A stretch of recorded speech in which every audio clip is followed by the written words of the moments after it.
আসসালামু আলাইকুম। কেমন আছেন সবাই? আশা করি সবাই ভালো আছেন। আমি আল্লাহর রহমতে ভালো আছি।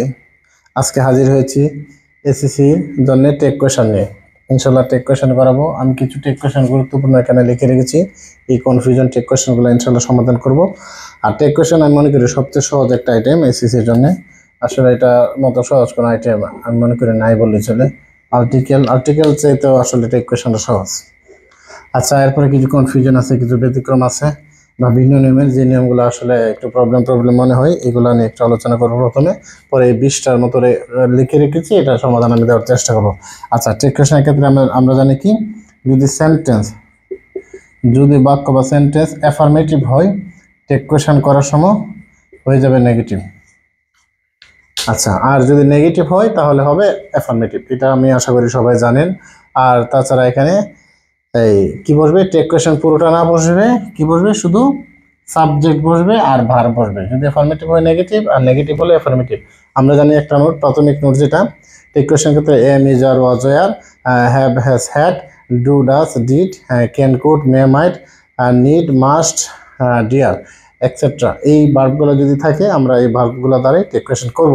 আর এইগুলো ভার্বগুলো যদি না থাকে, তখন আমরা ডু, ডাজ এবং ডিড দ্বারা টেক কোয়েশ্চন করব। যদি প্রেজেন্ট টেন্স হয়, প্রেজেন্ট টেন্সের ক্ষেত্রে আমরা ইউজ করব ডু অথবা ডাস। আর যদি পাস্ট টেন্স হয়, তখন আমরা এখানে ব্যবহার করব ডিড। আচ্ছা, এখানে ডু প্রেজেন্ট, এই ভার্বগুলো যদি না থাকে, আমি যে ভার্বগুলো বললাম ওইগুলো থাকিলে এইগুলো দ্বারাই করবো। আর যদি না থাকে তাহলে ডু বা ডাস বা ডিড। পাস্ট টেন্স হলে ডিড, প্রেজেন্ট টেন্স হলে ডু বা ডাস। আচ্ছা, প্রেজেন্ট টেন্স হলে ডু কখন, ডাস কখন। থার্ড পারসন সিঙ্গুলার নাম্বার যদি হয় ডাস, আর অন্যথায় ডু। আর পাস্ট টেন্স হলে ডিড। আচ্ছা, যদি এরকম লেখা থাকে, উই কল্ড হিম, আমরা তাকে ডেকেছিলাম, এটা টেক কোয়েশ্চন কি হবে? এটা পাস্ট টেন্স আছে, তাই ডিড, অ্যাফার্মেটিভ, এই নেগেটিভ সংক্ষিপ্ত নট, আর এই উই, এই তো হয়। এই টেক কোয়েশ্চন, এটা এমন একটা tag question, they put the book, এটা আমরা প্রেজেন্ট টেন্সও করতে পারবো, ইচ্ছা করলে পাস্ট টেন্সও করতে পারবো। কারণ এখানে আমরা জানি পুট তিনটা ফর্মই একই রকম। তবে এখানে আমি প্রেজেন্ট টেন্স দ্বারাই করছি। এখানে যদি আমি ধরি, তা ডু, দের কারণে এই যে দে সাবজেক্ট হবে, আর বাক্য অ্যাফার্মেটিভ, এখানে আমরা নট দিতে পারি।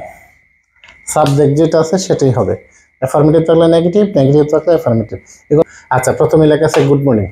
যদি এরকম কোনো সেন্টেন্স থাকে যে good morning, good evening, thank you, এটার মূল জিনিসটা কি জানেন, যে আমি আপনাকে জানাচ্ছি। যেমন আই থ্যাংক ইউ, আমি আপনাকে ধন্যবাদ জানালাম, তাহলে কি হবে, এখানে আই কথাটা উজ্জ্ব আছে। আচ্ছা, আই যদি এখানে উজ্জ্ব থাকে, আমি এটার ক্ষেত্রে বলছি, এটা প্রেজেন্ট টেন্স। হ্যাঁ, প্রেজেন্ট টেন্স, এই যে সাবজেক্ট আমি এখানে আই দিলাম। আর টেক কোয়েশ্চন অবশ্যই প্রশ্নবোধক চিহ্ন দিতেই হবে।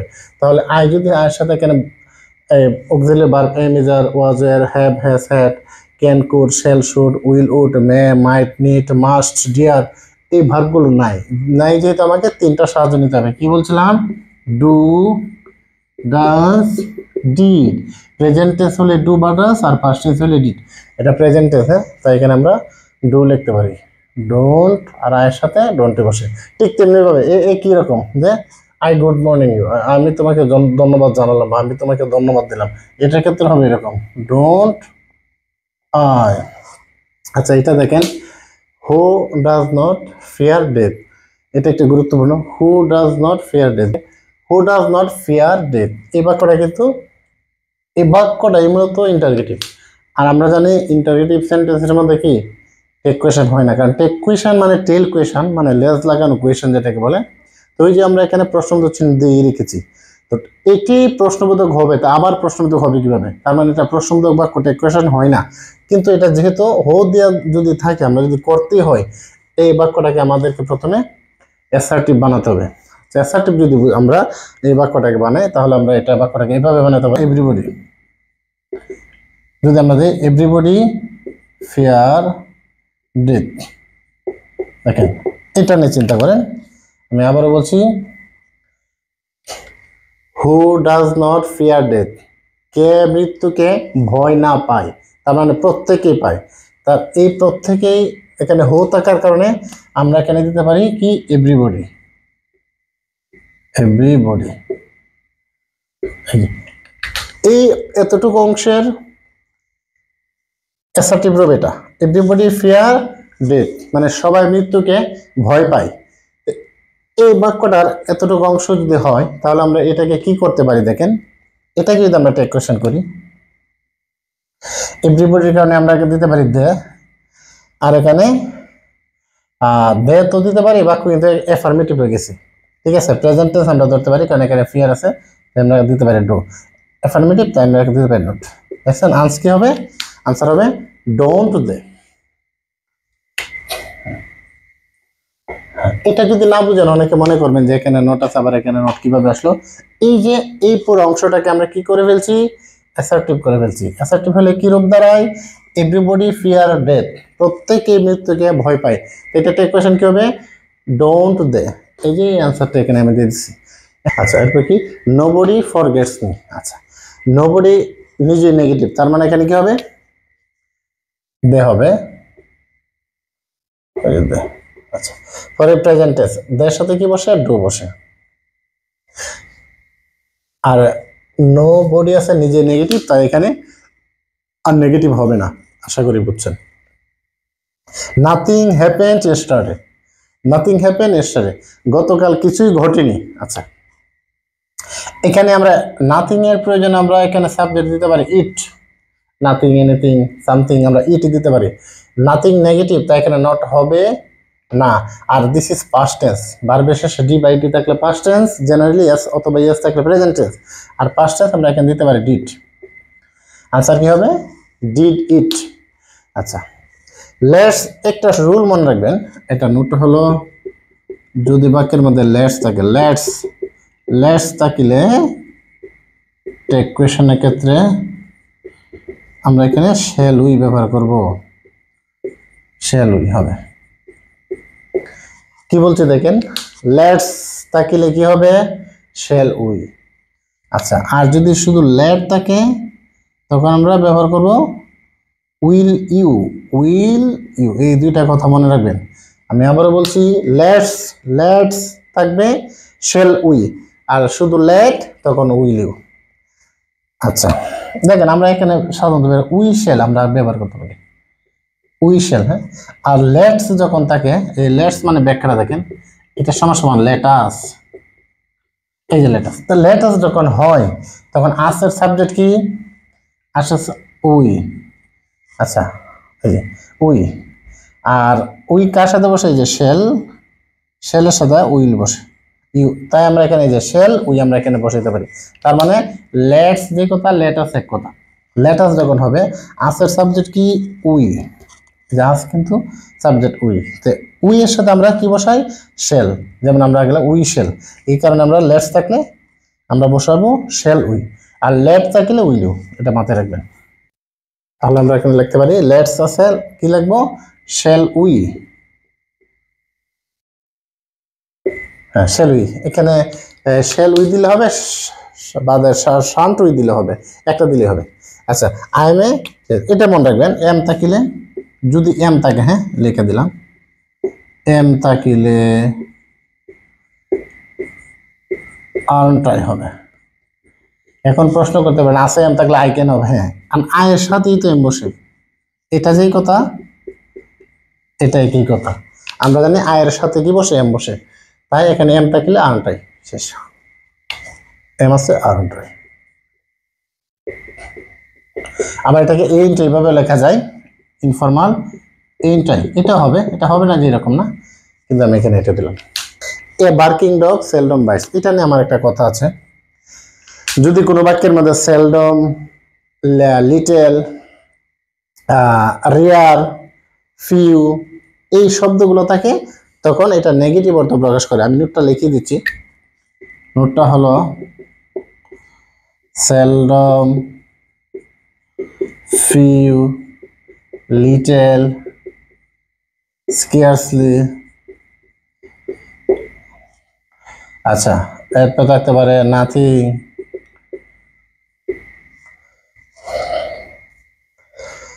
Few, little, seldom, scarcely.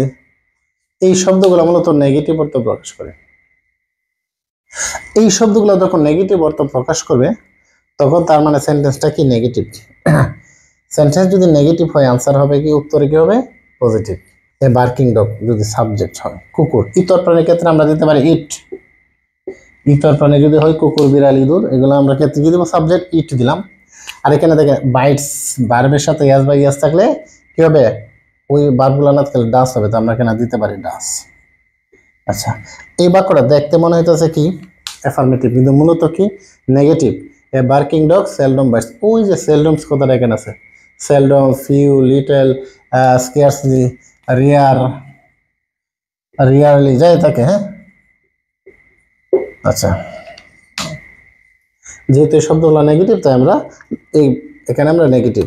কিন্তু এটা একটা জিনিস দেখেন, এখানে এটার বাক্যের মিনিং কি, a seldom, barking dog seldom bites, মানে গেউ গেউ করা কুকুর কামড়ায় না, বা যে কুকুর গেউ গেউ করে সে কুকুর কামড়ায় না।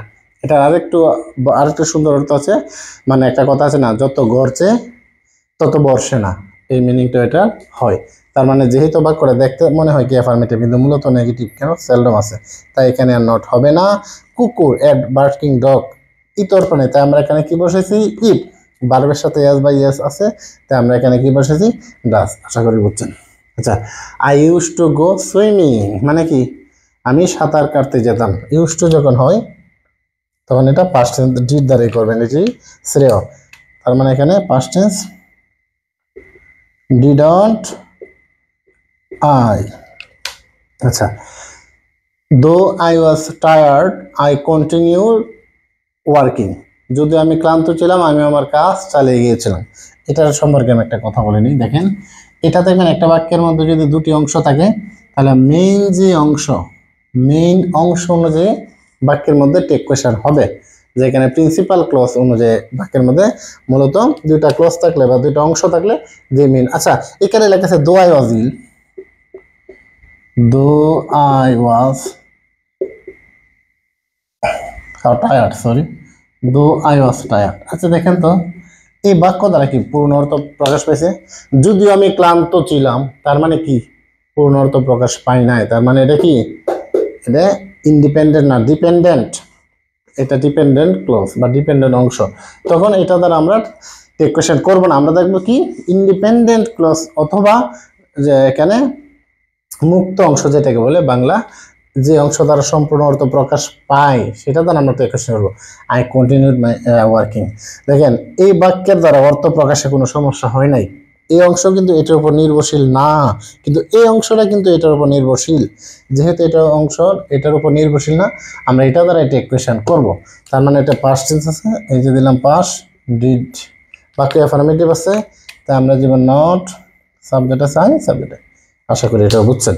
জেনারেলি যদি কোনো বাক্য এক্সক্লেমেটরি হয় তাহলে সাবজেক্ট রূপে ইট বসে, আর ভার্ব রূপে ইজ হয়, ইজ। বাক্য অ্যাফার্মেটিভ তাই নেগেটিভ হবে। Isn't it, what a beautiful sunset, isn't it. Nice day, একই রকম, এটা নাইস ডে আসলে এটা এক্সক্লেমেটরি সেন্টেন্স, তাই কি হবে, নাইস ডের কারণে সাবজেক্ট রূপে ইট হবে আর ভার্ব রূপে ইজ হবে। ইজন্ট ইট, এটা মনে রাখবেন। কি বলছি নোটটা, বাক্য যদি এক্সক্লেমেটরি হয় তখন সাবজেক্ট রূপে ইট হবে, ভার্ব রূপে ইজ হবে। অ্যাফার্মেটিভ বলে নেগেটিভ, নেগেটিভ বলে অ্যাফার্মেটিভ। শেষ। এক্সট্রিমলি সরি, এখানে আই এক্সট্রিমলি সরি, এই বাক্যের মধ্যে আই উজ্জ আছে। টেক কোয়েশ্চন সম্পূর্ণ বাক্যেরই টেক কোয়েশ্চনটা হয়, যদিও বাক্যের খণ্ড অংশ থাকে। এখানে আই এক্সট্রিমলি সরি যদি হয় তাহলে কি হবে, দেখেন I extremely sorry don't I, কারণ আয়ের সাথে ডোন্ট আই বসে। আচ্ছা, এইটা এখানে একটা জিনিস দেখেন বোঝার আছে, যদি তাকে I apostrophe D help him. আচ্ছা, আমরা জানি যে উড, সরি, অথবা হ্যাড। দেখেন উড হ্যাড দুটো ওয়ার্ডে লাস্টে কি আছে, লাস্টে ডি। তার মানে এখানে অ্যাপোস্ট্রফি ডি আছে, হয়তো এখানে উড আছে উজ্জ্বল, নয়তো এখানে হেড আছে। আপনি বুঝবেন কেমনে, আমরা জানি কি যখন হেড থাকে পরবর্তী ভার্বের পাস্ট পার্টিসিপল ফর্ম মানে V3 বসে। আচ্ছা, আর যদি উড থাকে আমরা জানি মোডাল ভার্বের শেষে B1 বসে, B1। Shall, should, can, could, may, might, B1 বসে। তখন আমরা এখানে বুঝে নিব এর পরবর্তী বার যদি আমি দেখি V1 তার মানে এখানে উজ্জ আছে, V3 তার মানে এখানে হেড উজ্জ আছে। দেখেন তো এখানে হেল্প বারটা কি V1 না, তার মানে এখানে কি আছে উড আছে। ঠিক তেমনি ভাবে এখানে ফলো করেন I'∧PD তার মানে এখানে V1 আছে, তার মানে এখানে কি আছে উড। আশা করি বিষয়টা বুঝছেন। তো এখানে উড থাকলে কি হবে, হ্যাঁ যাব অপশন তাই উডন্ট আই। এই কাজটা আবার হয়েছে ভালো করে দেখেন, এখানে V3 আছে, হ্যাঁ এই V3, তার মানে আমরা জানি V3 কখন হবে, যখন এখানে হেড থাকবে অথবা হ্যাভ অথবা হ্যাজ। কিন্তু এখানে যেহেতু লাস্টে ডি আছে, আমরা জানি হেড এর লাস্টের লেটার ডি, উড এর লাস্টের লেটার কি ডি। যেহেতু এখানে V3 আছে, আমরা জানি হেড থাকলে পরে কি হয়, তখন আমরা এখানে বুঝে নিলাম তার মানে এখানে হেড উজ্জ আছে, যেহেতু এখানে V3 আছে, তার মানে এখানে হবে হেডন্ট আই। আশা করি দুটো সেন্টেন্সই ভালো করে বুঝছেন। আরেকটা জিনিস এখানে দেখেন, আমরা জানি এখানে যদি হির সাথে এস থাকে, এখানে যদি আমরা হেজ লিখি অথবা যদি আমরা এখানে ওয়াজ লিখি অথবা যদি আমরা এখানে ইজ লিখি, দেখেন হেজের লাস্টেও এস, ইজের লাস্টের লেটার এস। আমরা যদি দেখি এরকম এপোস্ট্রফি থাকে, তারপর ইজ যখন হবে তখন আমরা দেখবো এখানে কি ভার্ব প্লাস আইএনজি হবে। আর যদি হেজ থাকে তখন আমরা দেখবো V3 হবে। তার মানে এখানে যেহেতু দেওয়া আছে ভার্ব প্লাস আইএনজি, তার মানে এখানে আমরা ইজ ধরতে পারি। He is going to college, তার মানে এখানে হতে পারে কি ইজন্ট হি। কিন্তু এই বাক্যটা যদি এরকম থাকতো, he apostrophe gone to college, gone to college. আচ্ছা এবার দেখেন, যেহেতু এখানে V3 আছে, তার মানে এখানে আমরা জানি কি এখানে হেজ উজ্জ আছে, কারণ হেজ যখন লিখবো তখন বি লাস্টের লেটার এস, যখন ইজ লিখবো তখনও লাস্টের লেটার কি এস। এরপর আমরা দেখবো ভার্ব, যদি V3 থাকে তখন এখানে হেজ উজ্জ আছে, আর যদি ভার্বের সাথে আইএনজি হয় তখন এখানে ইজ আছে। তার মানে এটা যদি আমি কোশ্চেন করতে যাই, এখানে কি হবে হ্যাজ নট হি। ক্লিয়ার?